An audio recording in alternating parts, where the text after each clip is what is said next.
अस्सलाम वालेकुम ख़वातीन व हज़रात, मैं हूँ राना अदनान शबीर ख़ान और आप देख रहे हैं नवाए फ़िक्र।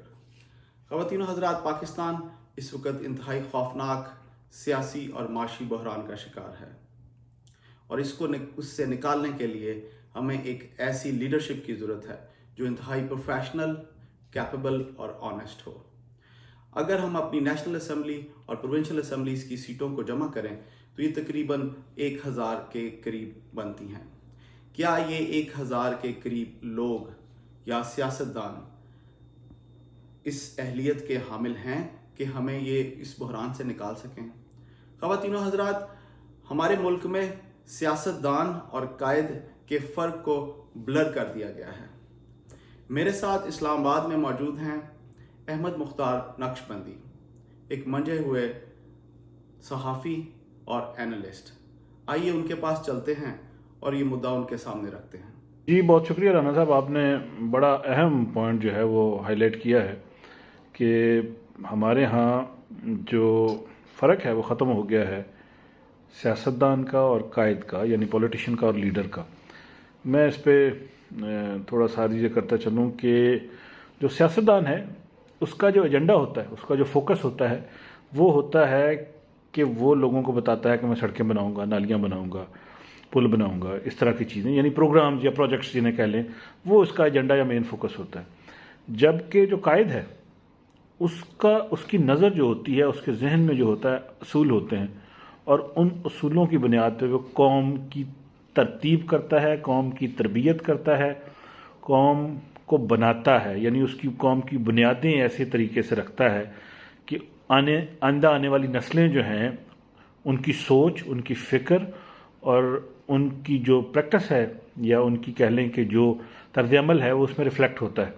जैसे जापान में चोरी करना, झूठ बोलना, तो उनकी तरक्की के अलावा उनकी सोच और फ़िक्र में ये चीज़ ही नहीं है कि वहाँ पे चोरी की जाए, झूठ बोला जाए या किसी का हक मारा जाए।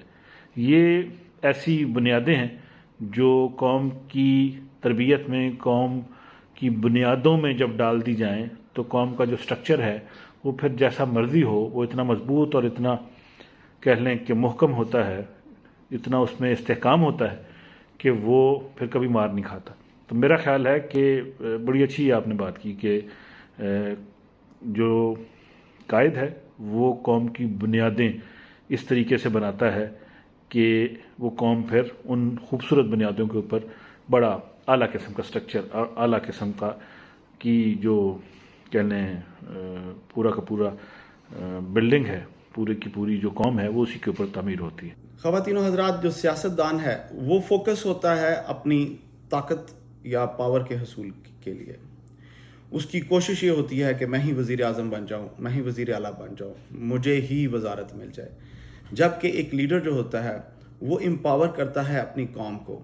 और वो कैसे एम्पावर करता है, उसकी मिसाल ये है कि जैसे अक्सर लोग कहते हैं कि जी हमारे पास ख़ानदानी मुलाजिम है, इसका दादा भी हमारा मुलाजिम था, इसका बाप भी हमारा मुलाजिम है और इसका बेटा भी आगे हमारा मुलाजिम होगा। जबकि एक लीडर जो है वो ये कहता है कि जनाब ये शख्स जो मेरा मुलाजिम है, इसके बेटे पे मैंने इन्वेस्टमेंट की, उसको पढ़ाया और आज वो डिप्टी कमिश्नर है। सो ऐसे जो है वो एम्पावर करते हैं कायद अपनी कौम को। जी, ये जो बात आपने की ना राना साहब के लीडर किस पे फोकस रखता है, किसके हसूल के लिए काम करता है और सियासतदान का जो वो है वो उसका फोकस क्या है, बहुत अहम बात है।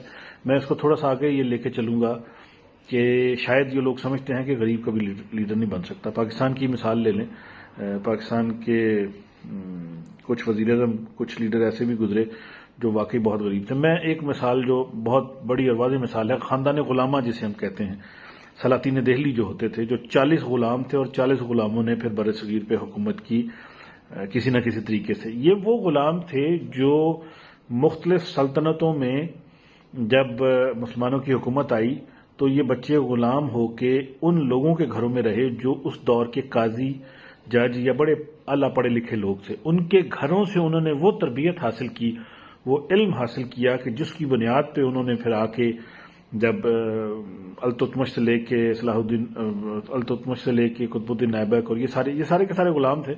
और इन्होंने जब आके यहाँ पे हुकूमत की तो अल्तुतमिश का वो दौर गुजरा है कि चंगेज़ खान बरसगीर आने से डरता था कि वहाँ अल्तुतमिश बैठा है, अगर मैं वहाँ गया तो अगर उससे लड़ाई होगी तो हम दोनों ख़त्म हो जाएंगे, ना वो मुझे हरा सकेगा ना मैं उसको हरा सकूंगा। यानी इतना वो उससे लड़ता था। और ये सलातीन दिल्ली थे जो ख़ानदान गुलामा से बने थे।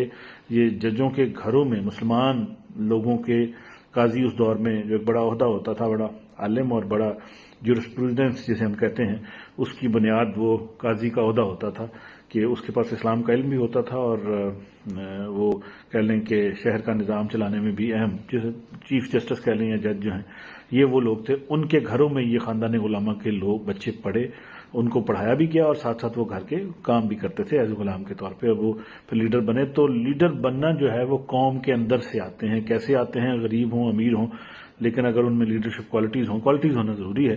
ये जो आपने पहले भी बातें की बहुत अहम है इस हवाले से कि जो है लीडर बन सकते हैं, ख्वाह गरीब हों ख्वाह अमीर हों। बड़ी मिसालें पाकिस्तान में भी ऐसी हैं कि जो को बहुत बड़े घरों के नहीं थे, लेकिन जब वो लीडर बने तो उन्होंने बड़े अच्छे तरीके से हुकूमत भी की। जी अहमद, एक और बड़ी ज़रूरी चीज़ है कि वो ये कि पॉलिटिशियन जो होता है वो फोकस्ड होता है अगले इलेक्शन के लिए, और उसी पे बेस करके वो तमाम झूठे वादे और सच्चे वादे करता है। जबकि जो एक कायद है वो फोकस्ड होता है कौम की तामीर पे, और ये एक बहुत ज़रूरी चीज़ है और एक बड़ा वाज़ेह फ़र्क है इन दोनों के दरमियान। जी हाँ, ये जो बात आपने की कि किस तरीके से सियासतदान जो है वो अगले इलेक्शन को अपने जेहन में रखता है, और जो लीडर हैं जैसे कि नेल्सन मंडेला हो गए या मार्टिन लूथर किंग हो गए, ये जो थे ये कौम की तामीर इनके जहन में होती थी। मैं इस हवाले से ये कहता चलूँ कि सियासतदान जो है ना, अगर उनकी मराहत कम कर दी जाए तो उनकी कोशिश ये होती है कि किसी न किसी तरीके से मराहत हमारी कम ना होने पाए। उनका एक फोकस ये भी होता है कि तनख्वाह ना कम हो और उनका जो ख़ानदान की हुकूमत और इस तरीके से चीज़ें चलती रहें। और वो कह लें कि जो लीडर है उसको कभी ये परवाह नहीं होती कि उसका खाना क्या है, उसका पीना क्या है, बल्कि वो ये सोचता है कि जो कुछ मैं खा रहा हूँ क्या मेरी कौम भी ये खा रही है, जो कुछ मैं पी रहा हूँ क्या मेरी कौम भी ऐसी खालिस या साफ़ चीज़ें पी रही है।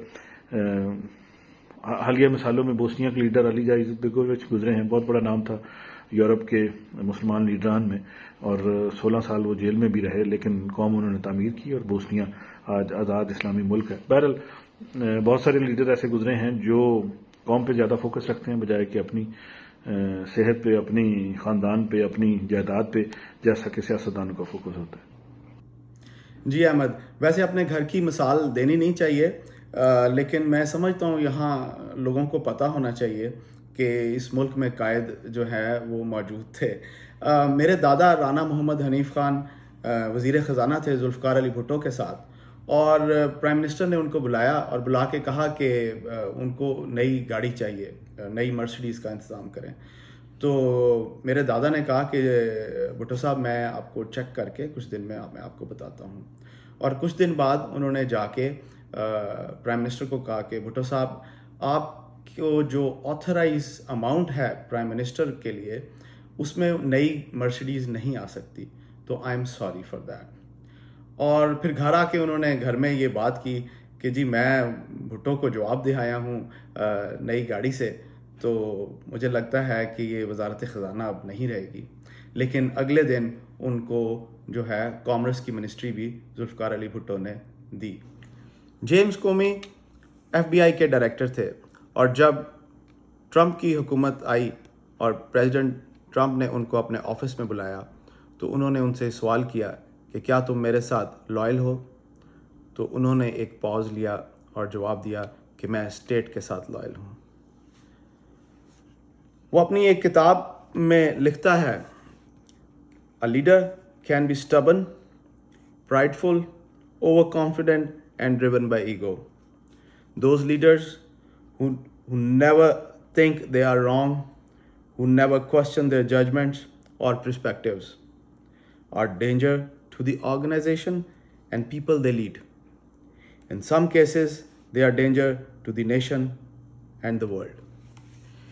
हमारी लीडरशिप कितनी स्ट्रवन है और वो अपने फ़ैसलों पर किस तरह कायम रहते हैं, किस तरह यू टर्न लेते हैं और किस तरह लोगों को बेवकूफ़ बनाते हैं, ये फ़ैसला आपने करना है।